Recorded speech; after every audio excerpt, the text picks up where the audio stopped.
We have walked a little bit further to the northwest. So we left Wright's Line down there, and we've kind of walked across the front of Wright's Line. If we go south, we would be with the 51st and 52nd Tennessee, and then still to the left would be the 38th Tennessee and Murray's battalion. We come to the bulk of the commemorative features for Gross's brigade here. Now, initially, Gross's brigade, and they're going to be one of these ones that David talked about earlier. Gross's brigade has got 5 regiments in it. So, how do you form up? So, sir, if I can get you to step forward here. So you're going to be the 23rd Kentucky. They're going to be the left front of the brigade. Sir, I'll get you to step forward. You're going to be the right front of Gross's brigade, and actually, I'll get you all to take 2 steps to your right. The 24th is the right front of the brigade. So I need 2 more volunteers. Thank you, Mr. Brown. Step right forward. You're going to be you're lucky. You're in the second line. You're the 84th Illinois, and you're the 36th Indiana, and your monument's right over there. Preston, your monument is right over here to your left rear, and then Trevor, you're going to get to be the 6th Ohio, and the 6th Ohio is in one of 2 places. They are a brigade reserve, or as an officer in the 6th Ohio says, we are supporting the battery. He says battery, but this brigade actually has those 2 batteries. And so I think it somewhat depends on your perspective. Gross said, okay, they're going to be back here. They're going to be available for me to use.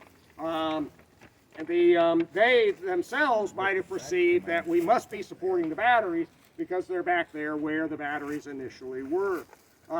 And so when they go into action, and probably the most detailed regimental report of the entire battle is Lieutenant Colonel Foy's of the 23rd Kentucky.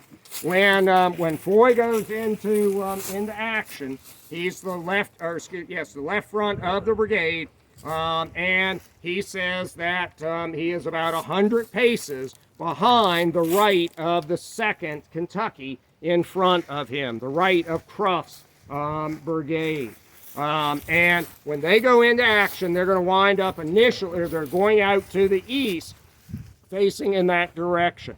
And Hazen engages, and then Cruft engages, and then Confederates are going to start to engage Gross's brigade.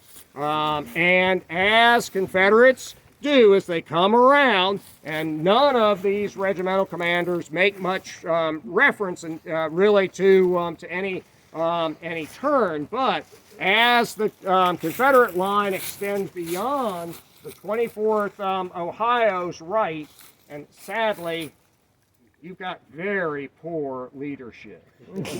Your Colonel Higgins, Reverend Higgins, this is going to be his last battle.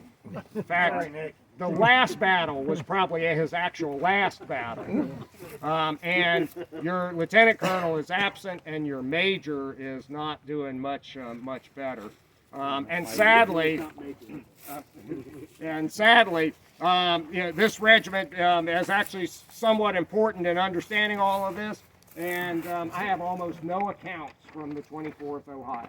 So, and I spent a lot of time in January and February researching the 24th, looking for accounts. And I did find one nice newspaper account that confirms that Colonel Higgins, this is his last battle. So. There used to be online a very passionate and spirited defense of Colonel Higgins, which pointed out that he was sick today on September 19th. I don't know if it's still up. It at least comes up through the Wayback Machine. So So you get some interesting back and forth. But it's also very clear that the 24th Ohio has got command problems. And perhaps complicated by the fact that they are the first 3-year regiment in the state of Kentucky, and they are recruited, state of Ohio, and they are recruited from literally across the state of Ohio. Their companies, most Ohio regiments, their companies are kind of clustered in regions of the state, but these companies, they've got a couple of companies from counties down on the Ohio River, a couple of companies from kind of the greater Cleveland area, a couple of companies from northwestern Ohio. They're scattered all over the state, and that may have affected their cohesion as well, more some rivalry within the regiment. But so as you become engaged, the Confederate line extends beyond. And so Gross's first response to this is he moves the 36th Illinois, 36th Indiana, up onto the line. But what's not entirely clear is whether you go up onto the line here, or has the line begun to be pushed back. Now, truly, it will eventually be pushed back, but exactly where the line that they go up onto is not clear. But the Confederates extend beyond the right of the 36th Indiana. And so Gross next moves the 6th Ohio out of reserve and puts them on the line. And now he very definitely is folding back and facing south and maybe even a little bit west of their position.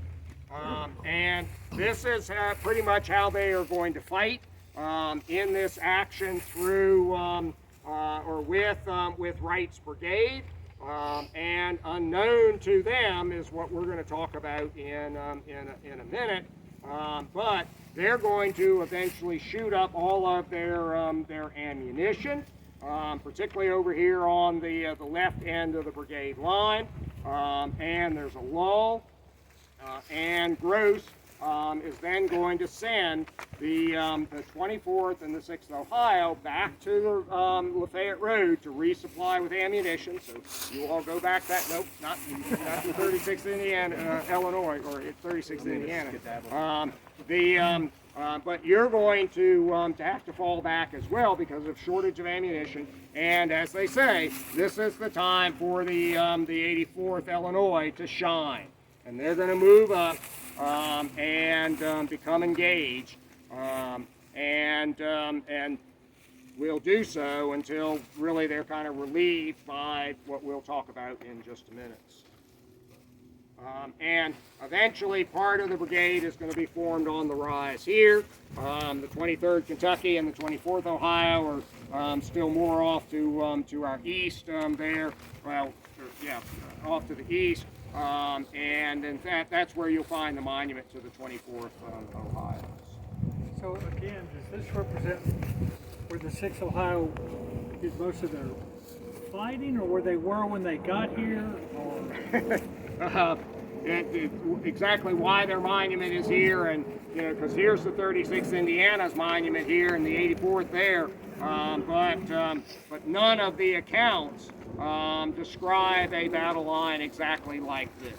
So, but this is ground certainly that Gross's brigade fought over, and so the veterans, this was probably recognizable to many of the veterans of the brigade, and some of them wanted their monuments here. Highest point on the hill.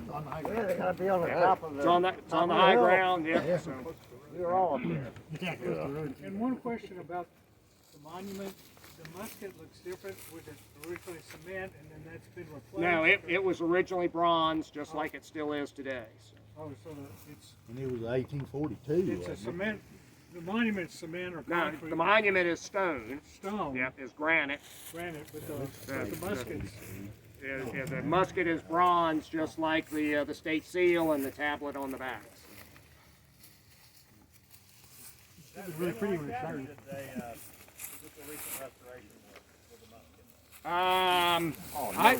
No, this is, I don't, it's missing the hammer, but I don't think we've had to do anything else to it. So. Doesn't look like it has a nose cap on it. You know, it looks like it's been cut off. Yeah, the tip, I'd have to get a picture of it to look at the top of the muzzle might, or the top of the barrel might be broken off. It looks like an 1842. They don't have a rear sight. Comments on the crosses on the four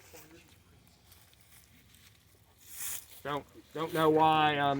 This is the 6th Ohio, an early regiment. It has both a 3-month organization and a 3-year organization, mostly from the Cincinnati area, and lots of their companies were volunteer, pre-war volunteer companies, and they were initially organized as the Guthrie Grays, and when they tender their services to the state of Ohio, they get numbered as the 6th Ohio, and they will serve their 3 months. Well, actually, they don't even finish their 3 months before the 3-year process begins, and they'll reorganize from a 3-month regiment into a 3-year regiment. So, and I don't remember how much, even in leadership turnover there is, because very often when those reorganizations occurred, you see a lot of the officers depart, and new people come in as officers. I don't remember that right off at the 6th. So. Jim, I remember in the files that there's a small transcript of the hearing on where the place is 6th Ohio is wanted. Yeah, it's one of the ones there's some debate over.